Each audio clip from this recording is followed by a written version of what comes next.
Books on Tape presents Devil in the White City by Erik Larson. Read by Scott Brick. Evil's imminent. A note. In Chicago at the end of the 19th century, amid the smoke of industry and the clatter of trains, there lived two men, both handsome, both blue-eyed, and both unusually adept at their chosen skills. Each embodied an element of the great dynamic that characterized the rush of America toward the 20th century. One was an architect, the builder of many of America's most important structures, among them the Flatiron Building in New York and Union Station in Washington, D.C. The other was a murderer, one of the most prolific in history and harbinger of an American archetype, the urban serial killer. Although the two never met, at least not formally, their fates were linked by a single, magical event, one largely fallen from modern recollection, but that in its time was considered to possess a transformative power nearly equal to that of the Civil War. In the following pages, I tell the story of these men and this event, but I must insert here a notice. However strange or macabre some of the following incidents may seem, this is not a work of fiction. Anything between quotation marks comes from a letter, memoir, or other written document. The action takes place mostly in Chicago, but I beg readers to forgive me for the occasional lurch across state lines, as when the staunch, grief-struck Detective Geyer enters that last awful cellar. I beg forbearance, too, for the occasional side journey demanded by the story, including excursions into the medical acquisition of corpses and the correct use of Black Prince geraniums in an Olmstedian landscape. Beneath the gore and smoke and loam, this book is about the evanescence of life and why some men choose to fill their brief allotment of time engaging the impossible, others in the manufacture of sorrow. In the end, it is a story of the ineluctable conflict between good and evil, daylight and darkness, the white city and the black. Erik Larson, Seattle. Make no little plans.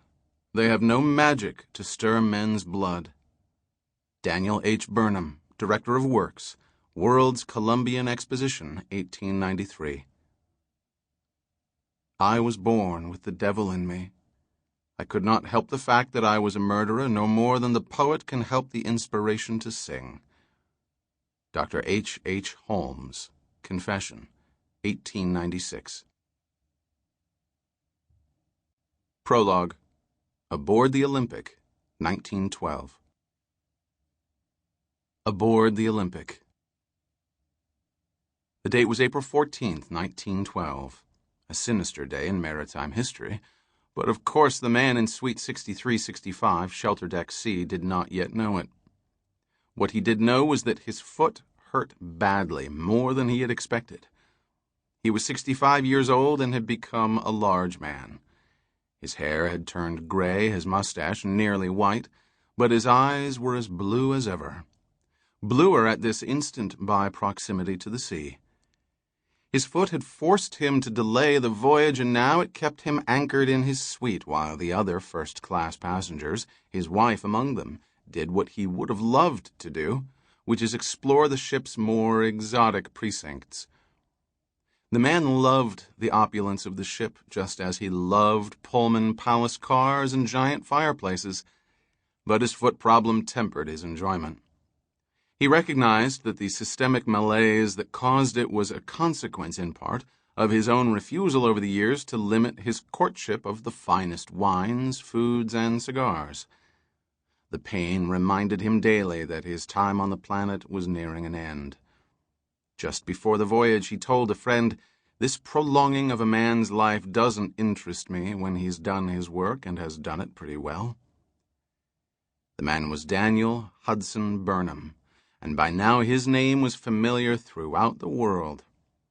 He was an architect and had done his work pretty well in Chicago, New York, Washington, San Francisco, Manila, and many other cities. He and his wife Margaret were sailing to Europe in the company of their daughter and her husband, for a grand tour that was to continue through the summer. Burnham had chosen this ship, the RMS Olympic of the White Star Line, because it was new and glamorous and big.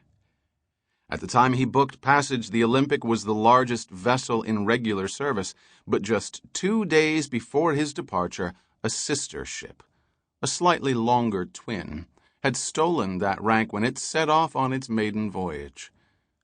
The twin, Burnham knew, was at that moment carrying one of his closest friends, the painter Francis Millet, over the same ocean, but in the opposite direction. As the last sunlight of the day entered Burnham's suite, he and Margaret set off for the first-class dining room on the deck below.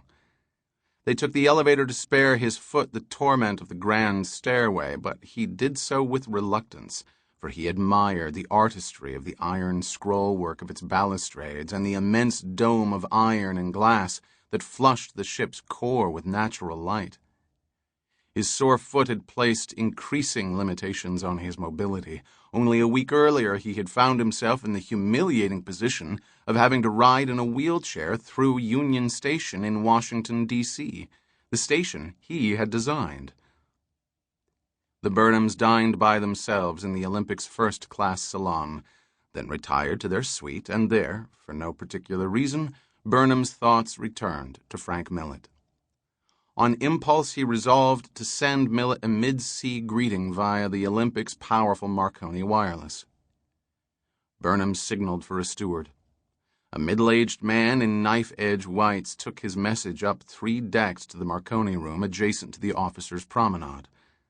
He returned a few moments later, the message still in his hand, and told Burnham the operator had refused to accept it.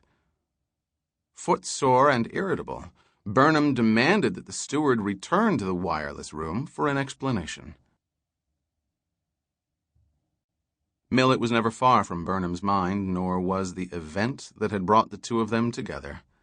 The Great Chicago World's Fair of 1893. Millet had been one of Burnham's closest allies in the long, bittersweet struggle to build the fair. Its official name was the World's Columbian Exposition, its official purpose to commemorate the 400th anniversary of Columbus's discovery of America. But under Burnham, its chief builder, it had become something enchanting, known throughout the world as the White City. It had lasted just 6 months, yet during that time its gatekeepers recorded 27.5 million visits, this when the country's total population was 65 million. On its best day, the fair drew over 700,000 visitors. That the fair had occurred at all, however, was something of a miracle. To build it, Burnham confronted a legion of obstacles, any one of which should have, killed it long before opening day. Together, he and his architects conjured a dream city whose grandeur and beauty exceeded anything each singly could have imagined. Visitors wore their best clothes and most somber expressions, as if entering a great cathedral. Some wept at its beauty. They tasted a new snack called Cracker Jack and a new breakfast food called shredded wheat. Whole villages had been imported from Egypt, Algeria, Dahomey, and other far-flung locales, along with their inhabitants. The Streets of Cairo exhibit alone employed nearly 200 Egyptians and contained 25 distinct buildings, including a 1,500-seat theater that introduced America to a new and scandalous form of entertainment.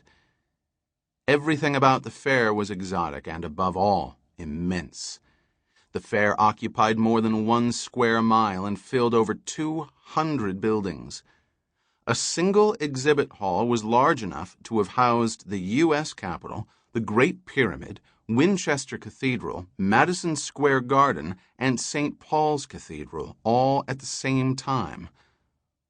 One structure, rejected first as a monstrosity, became the fair's emblem, a machine so huge and terrifying it instantly eclipsed the tower of Alexander Eiffel that had so wounded America's pride. Never before had so many of history's brightest lights, including Buffalo Bill, Theodore Dreiser, Susan B. Anthony, Jane Addams, Clarence Darrow, George... Sample complete. Ready to continue?